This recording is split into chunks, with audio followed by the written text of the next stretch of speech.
lanjut apa itu kemiskinan bandar merujuk kepada YB dan Tok Haji Johan di dalam pembentangan isu kemiskinan bandar di mesyuarat kedua penggal keempat Dewan Negeri Selangor 2016. Banyak kekurangan yang serius dari pelbagai aspek dan dimensi yang mentarifkan kemiskinan bandar ini. Seseorang atau isi rumah diklasifikasikan sebagai miskin bandar dari perspektif kewangan berdasarkan pendapatan isi rumah mereka. Manakala miskin dalam Kamus Dewan edisi keempat merujuk kepada kekurangan keperluan hidup dan tidak mempunyai apa-apa harta. Merujuk kamus yang sama, bandar menandakan lokasi tempat orang ramai dan banyak aktiviti serta perniagaan dijalankan. Kemiskinan bandar difahamkan merujuk kepada seseorang atau isi rumah yang bergelut dari segi kewangan, pendidikan dan juga taraf hidup. Kesimpulannya, seseorang atau isi rumah diklasifikasikan sebagai miskin bandar dari perspektif kewangan yang berdasar. Saya Muhammad Iskandar bin Suhaimi. Nombor metrik saya ialah 211223216. Pada hari ini saya akan membentangkan tentang permasalahan kajian. Yang pertama adalah kepadatan kawasan setinggan. Pertambahan penduduk di bandar memerlukan kemudahan dan perkhidmatan bandar yang tinggi menyebabkan ramai golongan penghijrah mendirikan kawasan setinggan di tanah kerajaan. Ini telah lama komited diberi keutamaan bagi program untuk membasmi kemiskinan. Dewan Bandaraya Kuala Lumpur merupakan pihak berkuasa yang bertanggungjawab untuk mentadbir ibu kota Kuala Lumpur. Kekurangan rumah, kos rendah, bekalan air bersih, elektrik dan sebagainya untuk hidup selesa. Yang kedua ialah masalah sosial. Ini mengakibatkan keharmonian negara terjejas yang hebat dalam jiwa golongan miskin. Keadaan ini menambahkan lagi permasalahan dalam negara. Langkah tersebut termasuk program pembangunan rakyat termiskin, penswastaan perumahan setinggan, amanah saham Bumi Putera, tabung amanah ikhtiar dan sebagainya. Yang ketiga adalah peningkatan gelandangan.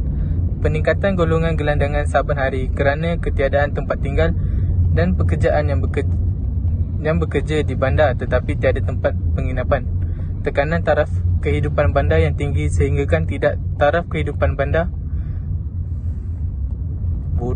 Tiga adalah peningkatan gelandangan.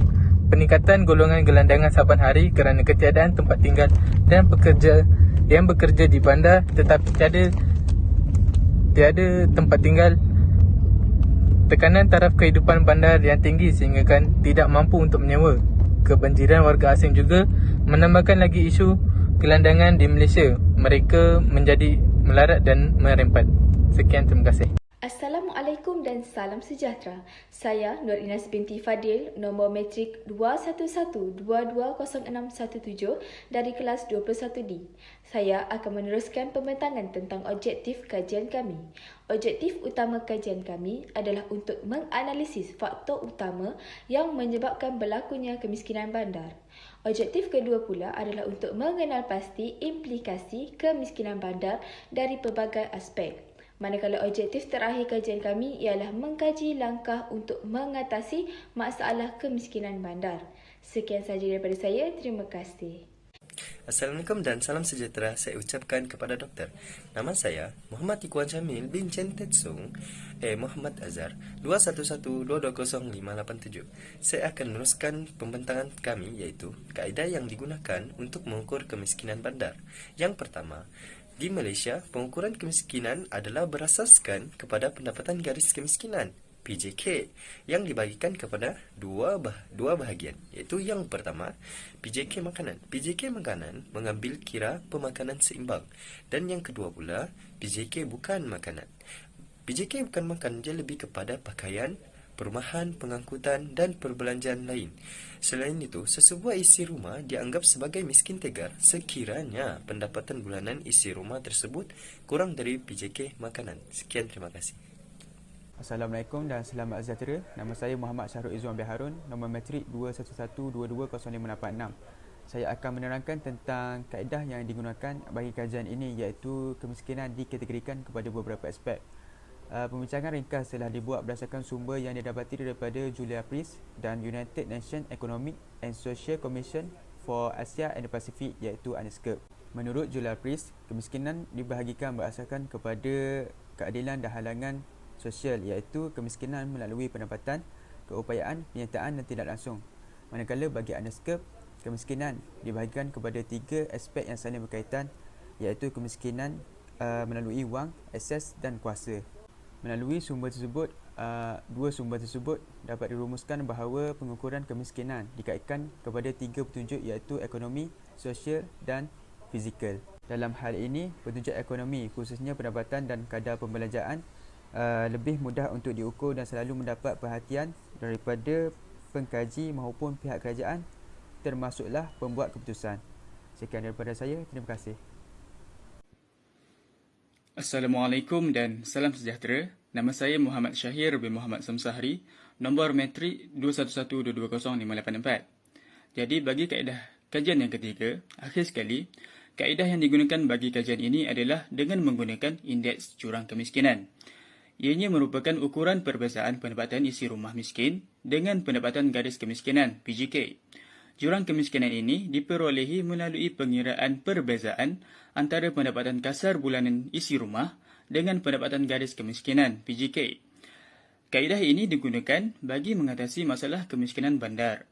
Kebaikan jurang kemiskinan pendapatan ini ialah ianya mampu mengenal pasti jumlah pendapatan sesebuah isi rumah yang diperlukan untuk meningkatkan pendapatan mereka yang miskin untuk mencapai ke garis kemiskinan, iaitu jumlah minimum pendapatan minimum yang diperlukan untuk menghapuskan kemiskinan. Sekian, terima kasih. Assalamualaikum dan selamat sejahtera. Saya Muhammad Ifan Azizul Zainal. Hari ini saya akan membentangkan tentang dapatan kajian dan juga analisis. Dapatan kajian yang pertama ialah perbelanjaan dan penggunaan isi rumah yang tidak selari dengan pendapatan mereka. Berdasarkan data dan analisis, golongan yang berpendapatan RM2,000 hingga ke RM3,500 adalah golongan yang paling ramai dalam membuat hutang. Yang kedua ialah tahap keberhutangan yang tinggi di bandar, di mana dari segi tujuan jenis perbelanjaan yang dibuat, perbelanjaan yang paling banyak ialah perbelanjaan untuk membeli kenderaan. Dalam data menunjukkan sebanyak 76.6%, iaitu bersamaan dengan 108 orang daripada 100%, iaitu 141 orang membelanjakan pendapatan mereka untuk membeli kenderaan. Faktor yang ketiga dalam mempengaruhi kemiskinan di bandar ialah peningkatan kos sara hidup. Sebagai contoh, sekilogram ayam di Kuala Lumpur berharga RM7.85 pada bulan Mei 2018. Namun, setelah beberapa bulan, ia meningkat secara mendadak kepada RM8.50 untuk sekilogram. Sekian, terima kasih. Selamat sejahtera, nama saya ialah Syamni Anil. Nombor metrik saya ialah 211220659. Sekarang saya akan membentangkan tentang dapatan kajian dan analisisnya terhadap implikasi kemiskinan bandar. Dari aspek ekonomi, kemiskinan menyebabkan peningkatan perbelanjaan kerajaan. Menerusi PJK baharu yang menggunakan kaedah pelbagai dimensi MPI, kadar kemiskinan nasional adalah sebanyak RM2,208 sebulan bagi satu isi rumah pada tahun 2022.